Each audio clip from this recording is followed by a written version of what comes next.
4-5 দিন আগে আমার একটা বক্তব্য ছিল, আমি সেইখানকার দলীয় বক্তা ছিলাম না, কথা বোঝেন নাই, আমি সেইখানকার কোনো দলীয় বক্তাই ছিলাম না।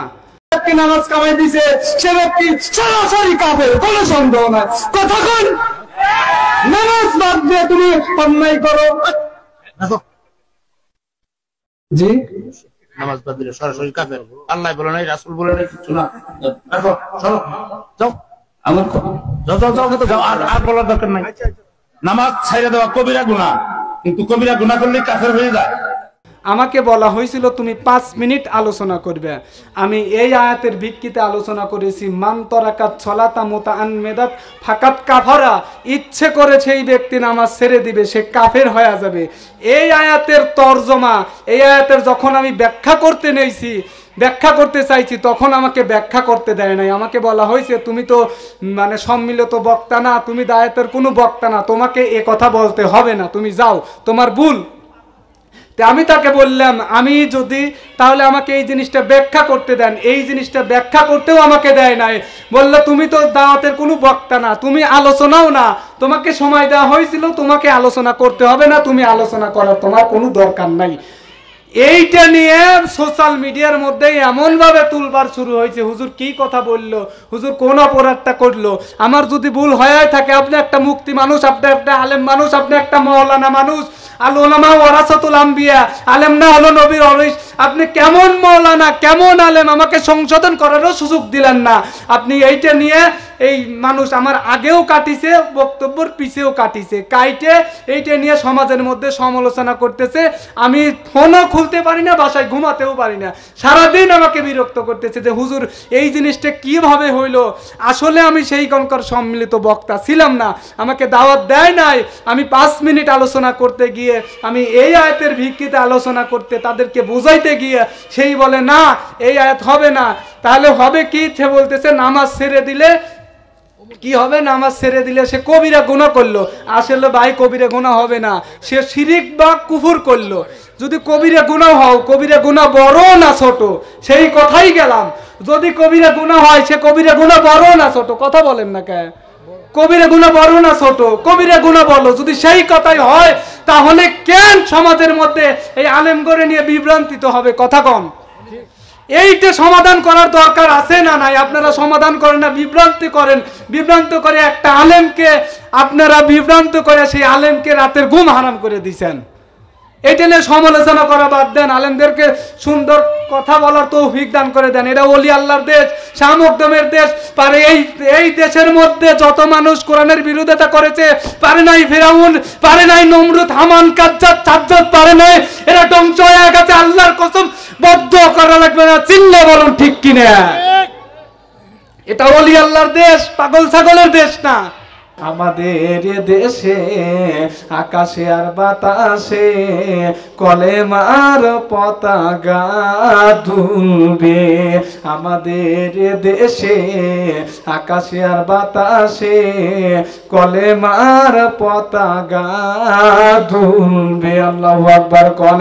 আমাদের নেতারা, আমাদের এমপিরা, আমাদের নেতারা, আমাদের এমপিরা ইসলামের আইন একদিন প্রতিষ্ঠান করবে। আমাদের দেশে আকাশে আর বাতাসে কলেমার পতাকা দুলবে।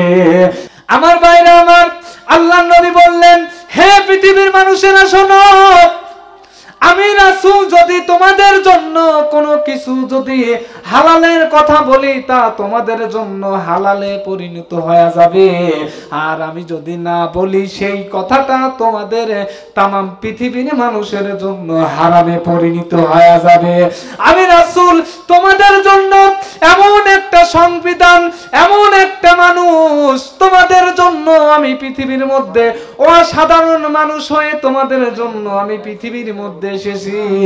যদি আমাকে তোমরা আমার অনুগত্য করো, আমি আল্লাহ তোমাদেরকে সর্বশ্রেষ্ঠ জান্নাত দেব। শুধুমাত্র আমার রাসূলের অনুগত্য করতে হবে। আল্লাহ রাব্বুল আলামিন যেইটা মানা করেছে সেইটা শুনতে হবে। আর যেটা নিষেধ করেছে সেইটাও শুনতে হবে, আর যেটা হুকুম করেছে সেই জিনিসটা জীবন দিয়ে মানতে হবে। আমার বন্ধুগণ, সাহাবীদের জামানায় সাহাবীরা, আপনার যদি একটা বৈঠক বসতো, এক সাহাবী বলতো আমি 1 সপ্তাহ নফল রোজা পড়ছি, সুবহানাল্লাহ কোন। আর এক সাহাবী বলতো আমি 2 সপ্তাহ নফল রোজা রাখবো। আর এক সাহাবী মনে মনে চিন্তা করতো এই সাহাবী 2 সপ্তাহ নফল রোজা রাখছে, আমি 3 সপ্তাহ রাখবো। এইটা তাদের জামানার প্রতিযোগিতা ছিল। আর আমাদের জামানায় এইটা প্রতিযোগিতা হয় নাই বলে আমাদের সংসারের মধ্যে, আমাদের ছেলে মেয়ের মধ্যে, আমাদের ছেলে মেয়ে আল্লাহওয়ালা হয় না। জোরে বলুন ঠিক কিনা? নবীর সাহাবী, নবীর একটা সাহাবী, এই সাহাবীটা আপনার যুদ্ধের ময়দানে গেলেন যুদ্ধ করার জন্য। যুদ্ধের ময়দানে সাহাবীরা আল্লাহর পক্ষে বাজান চলে গেছেন। রাসূল সাল্লাল্লাহু আলাইহি সাল্লাম বললেন, হে আমার সাহাবীরা, কে কোথায় আছো তোমরা? আল্লাহর জন্য, আমার জন্য, আমি নবীর জন্য তোমরা যদি শহীদ হতে পারো, আল্লাহ তোমাকে বিনা হিসেবে জান্নাতে দিবে। কোন সুবহানাল্লাহ। আল্লাহ তোমাদেরকে বিনা হিসেবে জান্নাতে দিবে। এই নবীর সাহাবী আপনার যুদ্ধের ময়দানে যখন গেলেন, যুদ্ধের ময়দানে যাওয়ার পরে এই সাহাবীর ছেলেটা আপনার কাফেরদের বিপক্ষে আপনার অবস্থান নিতেছে। এই সাহাবীটা কাফেরদের বিপক্ষে বাঁচান আছে। সাহাবীটা লক্ষ্য করে দেখে তার ছেলেটা আপনার কাফেরদের বিপক্ষে, নিজের আপন সন্তান থাকার পরেও এই সাহাবীটা আপনার একদম পিছপা হয় নাই। কিন্তু সুযোগ খুঁজেছে, যে ব্যক্তি আল্লাহর বিরুদ্ধে তার নবীর বিপক্ষে এসেছে, সেই ব্যক্তিকে আমার যদি সামনে আসে, যদি আমার আপন ছেলেও হয়, তার কল্লাটা আমি সাথে নিতে দেব না।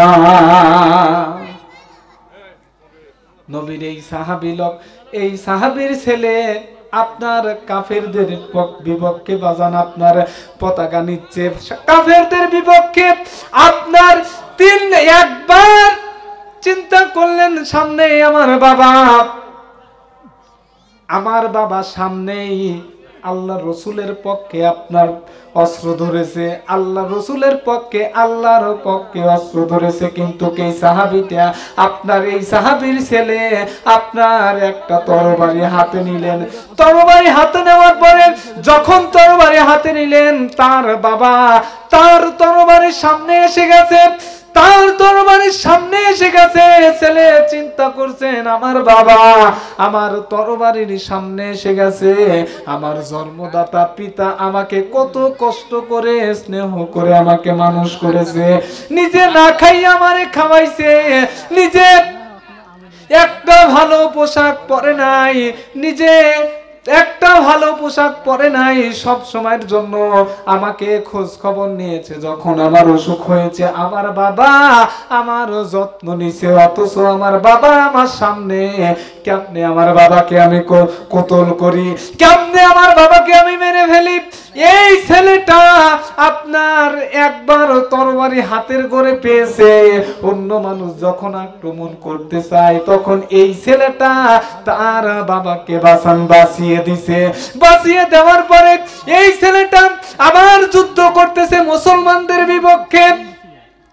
এই ছেলেটা মুসলমানদের বিপক্ষে যখন যুদ্ধ করতে করতে হঠাৎ করে তার বাবা আবার সামনে এসেছে। তার বাবা যখন সামনে এসেছে, এই সাহাবীটার নাম হচ্ছে আবু বকর সিদ্দিক। এই আবু বকরের ছেলেটা সামনে, আবু বকরের ছেলে আপনার সাহাবীদের মুসলমানদের বিপক্ষে আপনার যখন দেখতেছে আমার বাবা আমার সামনে এসেছে, তখন তরবারিটা আপনার বের করেছে, গলার সামনে বাজান নিয়েছে। গলার সামনে নেওয়ার পরে আবার আপনার পিছনে ফিরে এসেছে। এরপরে আবার মনে মনে চিন্তা করতেছে, আমার জন্মদাতা পিতা আমাকে কষ্ট করে স্নেহ করে মানুষ করেছে, 2 বার আমার বাবা আবু বকর আমার সামনে এসেছে, আমার বাবা আবু বকরকে আমি কতল করব না, কারণ আমার বাবা আবু বকর আমাকে কষ্ট করে মানুষ করেছে। আমার বাবা আবু বকরকে আমি মারবো না, যতই মুহাম্মদের পক্ষে থাকুক। আমার বাবা আবু বকর যতই হোক আমার জন্মদাতা পিতা, আমার পিতাকে আমি মারবো না। এই বলে ওই ছেলেটা আবু বকরের ছেলে আপনার পিছনে চলে গেছে। এরপরে যুদ্ধ করতে করতে আবু বকর সিদ্দিক আবার তার ছেলের সামনে পড়েছে। 3 বার যখন সামনে পড়েছে, তরবারি ধারালো তরবারি আপনার আবু বকরের ছেলে আপনার আবার কোষ বন্ধ করেছে। কোষ বন্ধ করার পরে আবু বকরের সিদ্দিকের ছেলে আপনার কোষ বন্ধ করে পিছনে বাইটে আইছে। আসার পরে পিছনে ফিরে আইছে।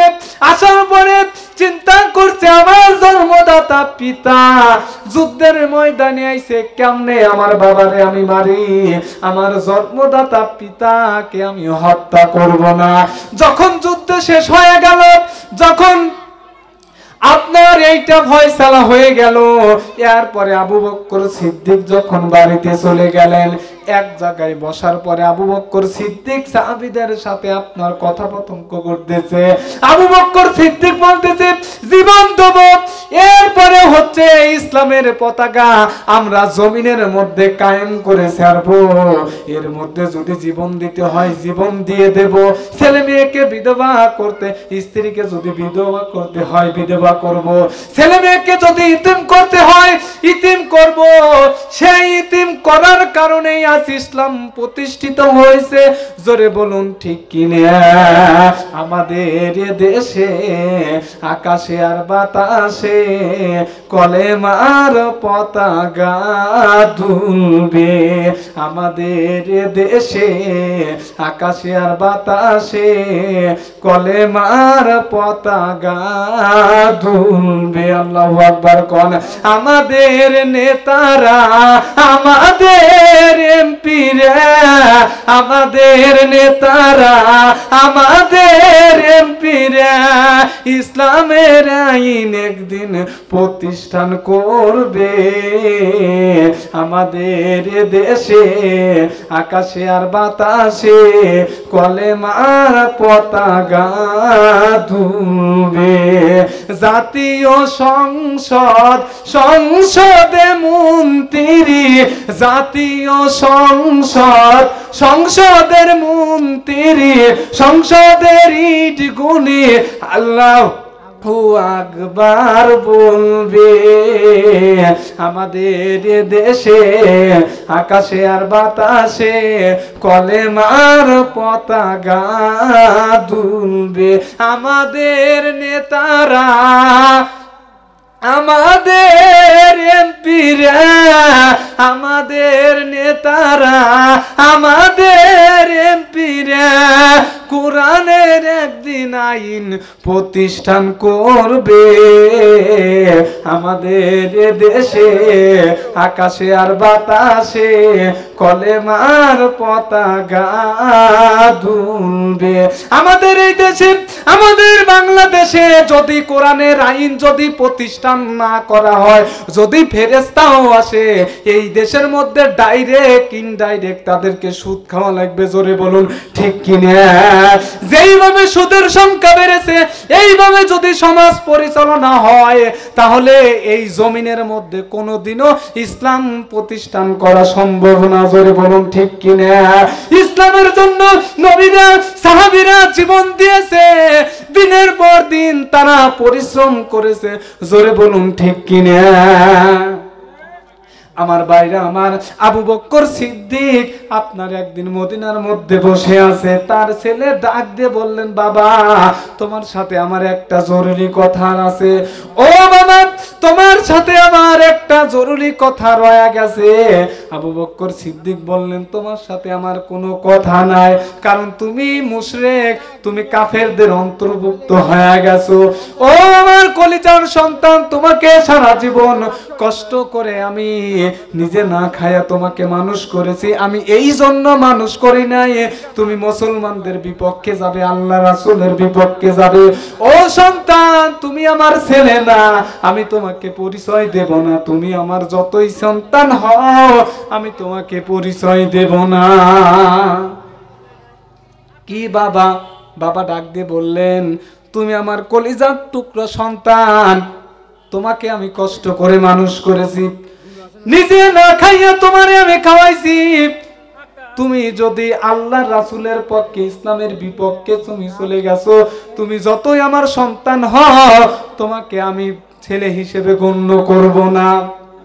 আবু বকরের ছেলে বললেন, বাবা শোনো, তুমি আমাকে ছেলে হিসেবে গণ্য না করো, কিন্তু তুমি আমার বাবা, তোমার প্রতি আমার একটা দায়িত্ব আছে, কর্তব্য আছে। তুমি আমার বাবা, আমি তোমার সন্তান, তোমাকে স্নেহ করি, তোমাকে ভালোবাসি, তোমার রক্ত আমার শরীরের মধ্যে বইছে।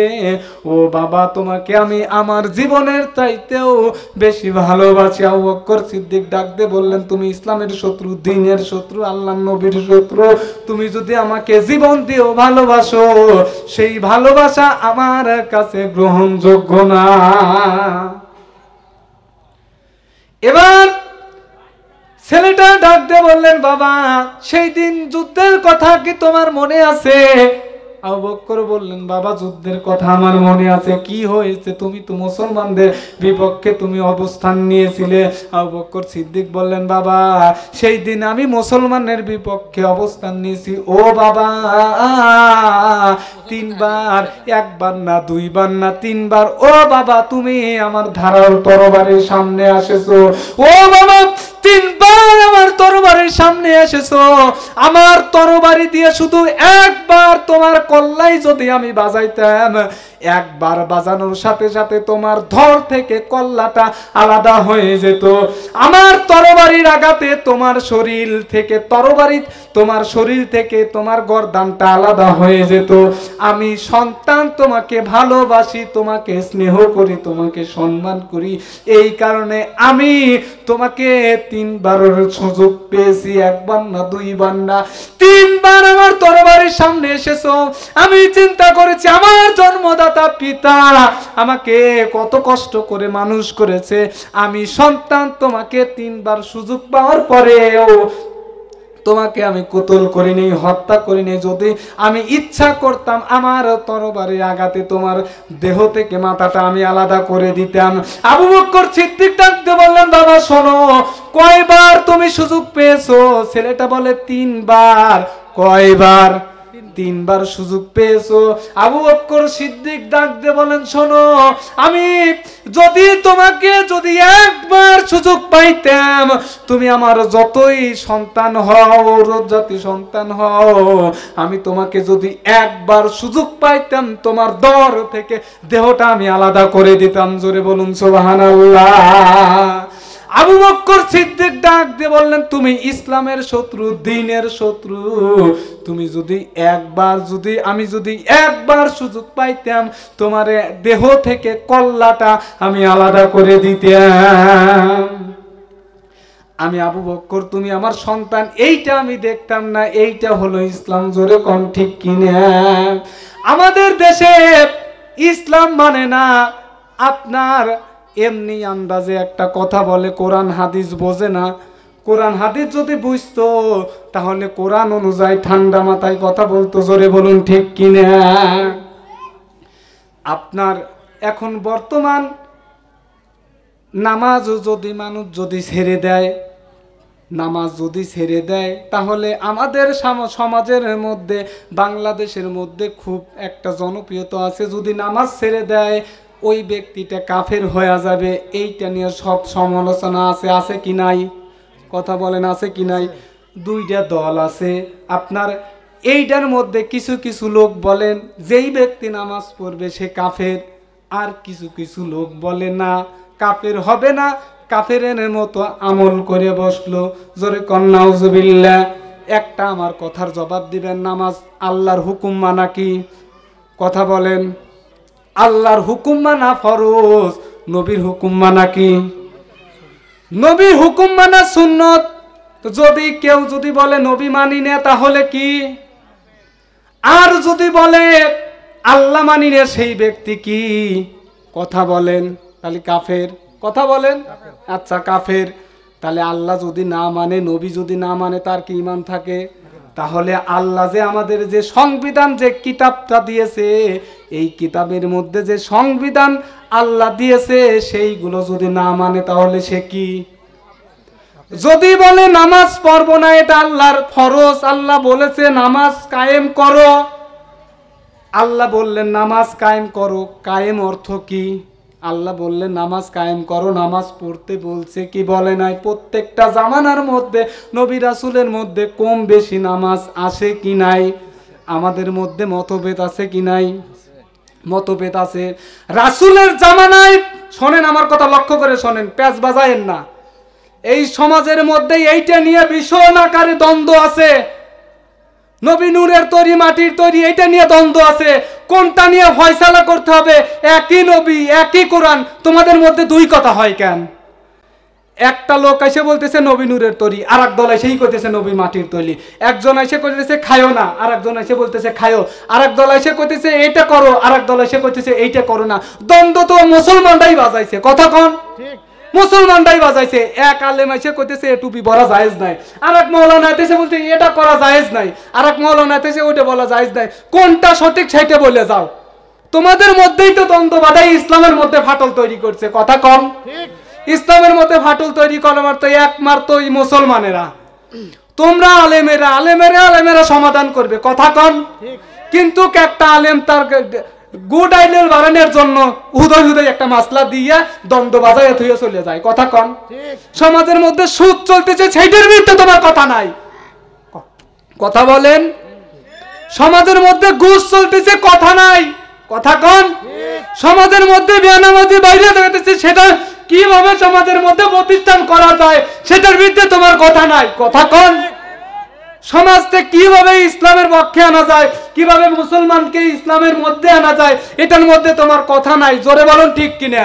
মানুষ বেপরদা হয়ে গেছে, নারীরা কিভাবে জান্নাতি মুখী হবে, কিভাবে নামাজ মুখী হবে, কিভাবে মসজিদ মুখী হবে, এই দিকে তোমার কথা নাই। জোরে বলুন ঠিক কিনা? এই দিকে আলোচনা করার দরকার আছে না নাই? আজ সমাজের মধ্যে জেনা বেড়ে গেছে।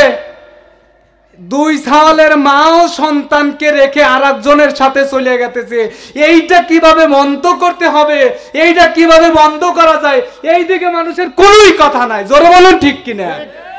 একটা মেয়েকে, মানে একটা মেয়ে যে ভালো মতে আগে বিয়ে মানুষ দিবে, একটা মানুষকে, যে আমার কথাটা বুঝেন, আমি কোরআন হাদিসের একটাও বাইরে যাব না, যে এইটা সমাজের মধ্যে হচ্ছে ওইটাই বলবো আমি।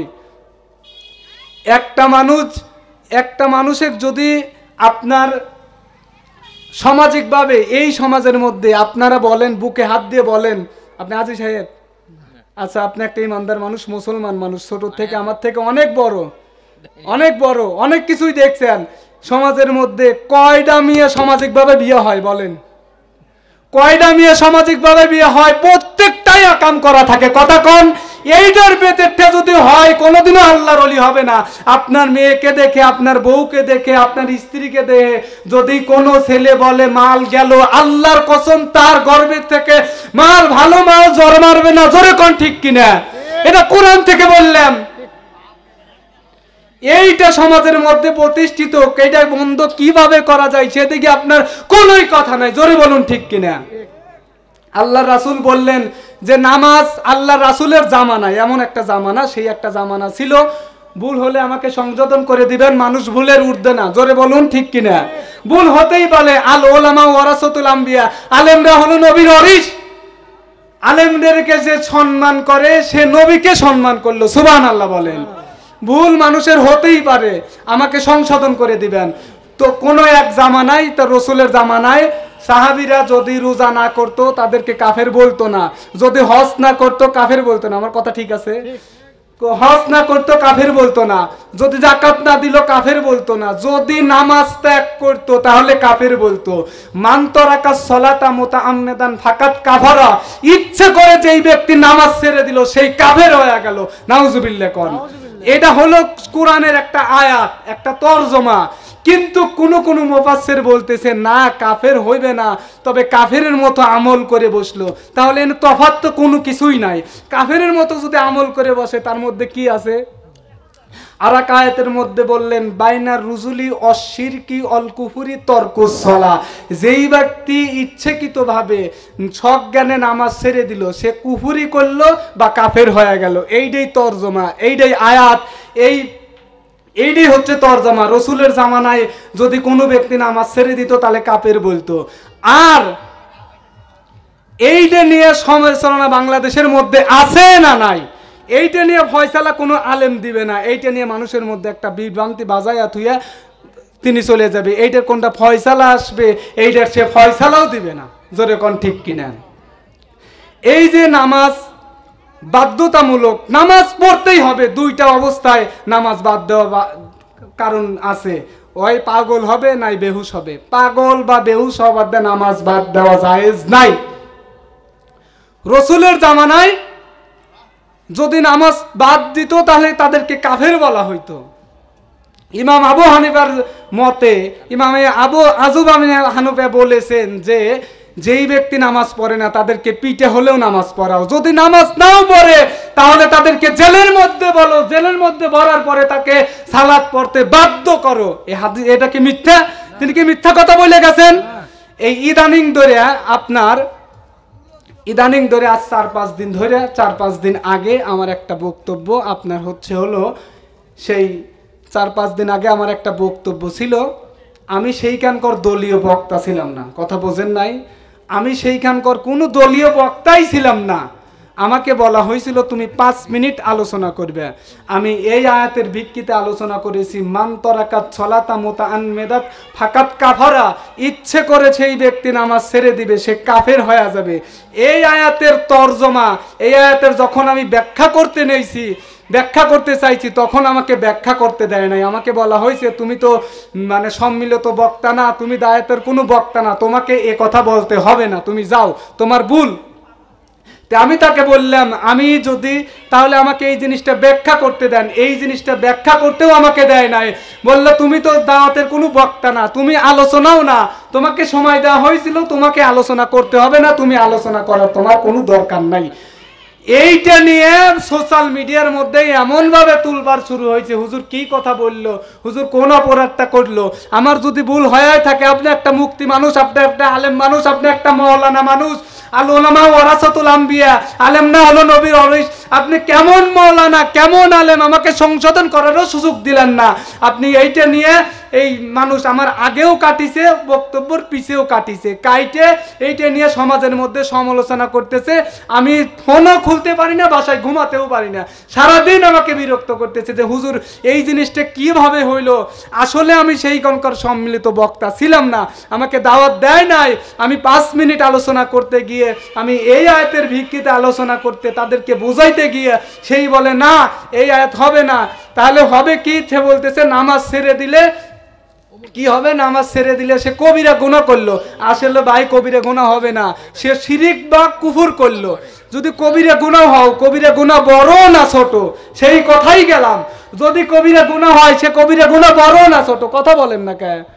কবিরা গুনাহ বড় না ছোট, কবিরা গুনাহ বলো। যদি সেই কথাই হয় তাহলে কেন সমাজের মধ্যে এই আলেম করে নিয়ে বিভ্রান্তিত হবে? কথা কম। এইটা সমাধান করার দরকার আছে না নাই? আপনারা সমাধান করেন না, বিভ্রান্তি করেন। বিভ্রান্ত করে একটা আলেমকে আপনারা বিভ্রান্ত করে সেই আলেমকে রাতের ঘুম হারাম করে দিয়েছেন। এটা নিয়ে সমালোচনা করা বাদ দেন, আলেমদেরকে সুন্দর কথা বলার তৌফিক দান করে দেন। এটা ওলি আল্লাহর দেশ, শাহ মখদুমের দেশ। পারে এই দেশের মধ্যে যত মানুষ কোরআনের বিরোধিতা করেছে, পারে নাই ফিরাউন, পারে নাই নমরুদ, হামান, কাজ্জাব, সাজ্জাদ, পারে নাই। এরা ধ্বংস হয়ে গেছে। আল্লাহর কসম বদ্ধ করা লাগবে না, চিল্লা বলুন ঠিক কিনা? এটা ওলি আল্লাহর দেশ, পাগল ছাগলের দেশ না। কথা বলুন আমার ভাইরা আমার। তাহলে আল্লাহ রাব্বুল আলামিন আমাদেরকে আপনাদেরকে সুন্দর জীবন দিয়েছে, এই জীবনটা দিয়েছে গড়ার জন্য সুন্দরভাবে জান্নাত তৈরি করো। হযরত আবু বকর সিদ্দিক রাদিয়াল্লাহু তাআলা আনহু লক্ষ্য করে দেখেন বিশ্ব নবী ডাক দিয়ে বললেন, ও আমার সাহাবীরা, তোমাদের তোমাদের জন্য একটা সুখবর আছে। কে জান্নাত চাও? তোমাদের জন্য একটা জান্নাত আছে। সেই জান্নাতটা আল্লাহ তোমাদের জন্য রেখেছে। ওই জান্নাত যদি কামাই করতে চাও তাহলে দ্বীনের জন্য, ইসলামের জন্য তোমরা ঝাঁপিয়ে পড়ো। সামনে যুদ্ধ আছে, এই যুদ্ধের জন্য আপনার কিছু টাকা পয়সা দরকার, কালেকশনের দরকার। তোমরা কি করো? আমি নবী আমার চাদরটা তোমাদের সামনে বিলিয়ে দিলাম, আমি তোমাদের সামনে আমার চাদরটা দিয়ে দিলাম। এই চাদরের মধ্যে তোমরা কিছু কিছু করে দান করো। এই সেই দেশের নারীরা হাতের চুড়ি, কানের দুল, নাকের অফেল পর্যন্ত দান করেছে। যে যত সমর্থ পেরেছে দিছে। আবু বক্কর কই? উসমান কই? আলী কই? আমার ওমর কই? আলী ডাকতে বলেন, লাব্বাইকা ইয়া রাসূলুল্লাহ, ইয়া হাবিবাল্লাহ, আমি কিছু কিছু টাকা দান করেছি। ওমর বললেন, তুমি কি দান করেছো? বলে, কিছু বাড়িতে রাখছি, কিছু দান করেছি। আলীকে জিজ্ঞেস করলেন, আলী তুমি যুবকদের মধ্যে প্রথম ইসলাম গ্রহণ করেছো, আলী তুমি কি দান করেছো? আলী বললেন, কিছু দান করেছি, কিছু রাখেছি। আমার নবী লক্ষ্য করে দেখেন, হঠাৎ করে আসমানের কয়েকটা ফেরেশতা, আসমানের শত শত ফেরেশতা আপনার জমিনের মধ্যে অবতীর্ণ হচ্ছে। আমার নবী লক্ষ্য করে দেখে ফেরেশতার গায়ে পোশাক নাই, খেজুর পাতার পাটি, জোরে কোন সুবহানাল্লাহ, খেজুর পাতার পাটি আমার নবীর শরীরের মধ্যে আছে। আপনার শরীরের মধ্যে, ফেরেশতার শরীরের মধ্যে খেজুর পাতার পাটি আছে। আমার নবী ডাকতে বললেন, আমার নবী ডাকতে বললেন, জিবরাইল কি অবস্থা? সমস্ত ফেরেশতার গায়ে খেজুর পাতার পাটি কেন? আমার ফেরেশতা ডাকতে বললেন, ও আল্লাহর নবী, আপনি কি আপনার সাহাবীদের খোঁজ খবর নিয়েছেন? আল্লাহর নবী বললেন, আবার সাহাবীদের খোঁজ খবর, সবার খোঁজ খবর আমি নিয়েছি। আমি খোঁজ খবর নিয়েছি, আমার আবু বক্কর, আমার ওমরের খোঁজ খবর নিয়েছি, আলীর খোঁজ খবর নিয়েছি, উসমানের খোঁজ খবর নিয়েছি। আর জিবরাইল বললেন, ইয়া রাসূলুল্লাহ, হযরত আবু বক্করের কি খোঁজ খবর নিয়ে, ঘরের কি কোনো খোঁজ খবর নিয়েছেন? আমার নবী বললেন, না তো, আমার আবু বক্করের ঘরে খোঁজ খবর নেওয়া হয় নাই। আবু বক্করকে ডাকো, আমার আবু বক্কর কই? আবু বক্কর ডাক দিয়ে, আবু বক্করকে ডাকা হলো। আবু বক্কর আমার নবীর সামনে এসে ডাক দিয়ে বলে, লাব্বাইকা ইয়া রাসূলুল্লাহ, ইয়া হাবিবাল্লাহ, নবীজি গো, তুমি কি বলতে চাও? আমার নবী বললেন, আবু বক্কর তোমার ঘরের খবর কি, কি তুমি দান করেছো? আবু বক্কর ডাক দিয়ে বলে, ইয়া রাসূলুল্লাহ, ইয়া হাবিবাল্লাহ, আমার ঘরে আল্লাহ এবং আল্লাহর রাসূল ছাড়া আমার ঘরে কিচ্ছু রাখি নাই। ঘরের যে চোলার যে সাই, সেটাও পর্যন্ত রাখি নাই, আন্তার রাস্তায় দান করে দিয়েছি, কোন সুবহানাল্লাহ। সেই জন্য আপনার মসজিদের মধ্যে দান করা দরকার, ইসলামের জন্য দান করা দরকার, দ্বীনের জন্য দান করা দরকার। যদি দান করেন, আল্লাহ রাব্বুল আলামিন আপনাদের এই দানটা বিশাল একটা, আপনার বড় একটা গাছ বানায়া রাখবে, বড় একটা মঞ্জিল বানায়া রাখবে। জোরে কোন সুবহানাল্লাহ।